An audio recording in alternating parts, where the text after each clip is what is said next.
Hi, my name is Dr. Nora Desis, and I direct the UW Medicine Cancer Vaccine Institute here in Seattle. The Cancer Vaccine Institute is the largest institute of its kind that is solely dedicated to the development of cancer vaccines to prevent cancer and cancer recurrence.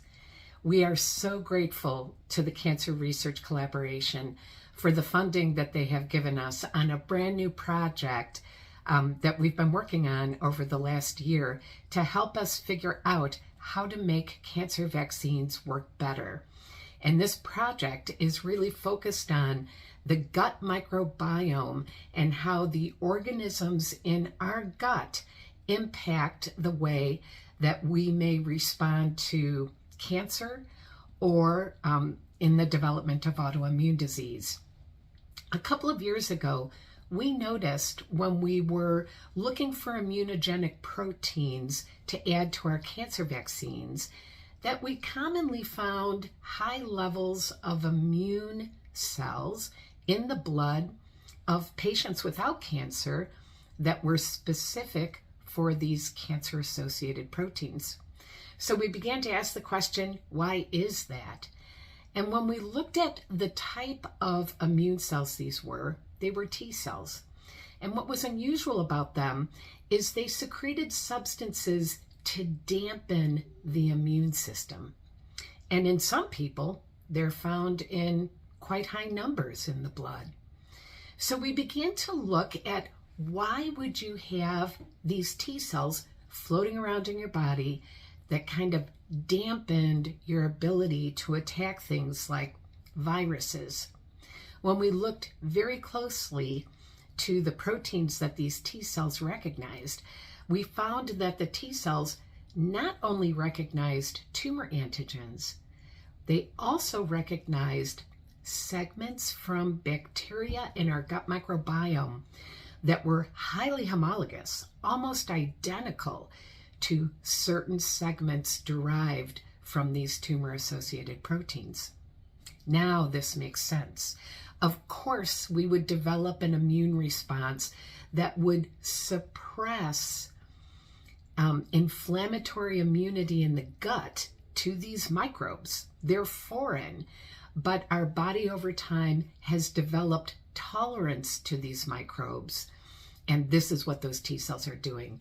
They're helping maintain tolerance to our gut microbiome. But in some patients, these T cells have left the gut and now they're circulating around in our blood. So we asked the question using a mouse model, can these T cells hurt us if we develop cancer? Because the T cells are secreting these substances that actually dampen the type of inflammatory immunity we want to be able to kill cancer. And what we found in the mouse is that when these T cells were let loose from the gut, they could traffic to the tumor and actually cause the tumor to grow. But not all is lost. We've looked at all the bacteria in our gut and we found that there's only a handful that are really driving these bacteria tumor cross-reactive T cells. And we've found many organisms in the gut that are not associated with these homologies or similarities that stimulate these bacteria tumor antigen cross-reactive T cells.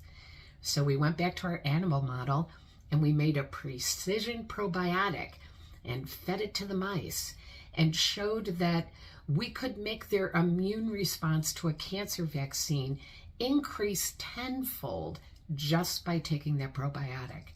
And we have studies ongoing right now that are looking at whether taking this precision probiotic could potentially protect the mice from developing cancer. But what the Cancer Research Collaborative is funding for us is going to patients with breast cancer, 120 patients, asking them for a bit of their blood so we can measure these bacteria tumor antigen cross-reactive T cells, and taking a little bit of their stool so we can see if they have some of those microbes that are driving those T cells in their stool in preparation for potentially taking our precision probiotic to the clinic to patients with breast cancer to hopefully reduce the level of these bacterial cross-reactive T cells if they have them in the blood by feeding them probiotics. And hopefully that will make them more, their tumors more amenable to chemotherapy and immune therapy by really jump-starting and stimulating their immune response by removing these cells that are dampening the type of immune response we need to eradicate cancer. We could never do this work without you. Philanthropy really funds these new ideas that we have in the lab and takes them to the point where we can go to larger funders like the National Cancer Institute and ask for significant funding, like a clinical trial, to be able to test our discoveries in patients, hopefully to improve patient outcomes. So everyone at the Cancer Vaccine Institute is so grateful to you for your philanthropy, for your donations to the Cancer Research Collaborative, and we really consider you true partners in this research. And hopefully in the not too distant future, we'll be looking at cancer as part of history, not something that's devastating the lives of people all over this planet. Thank you very much.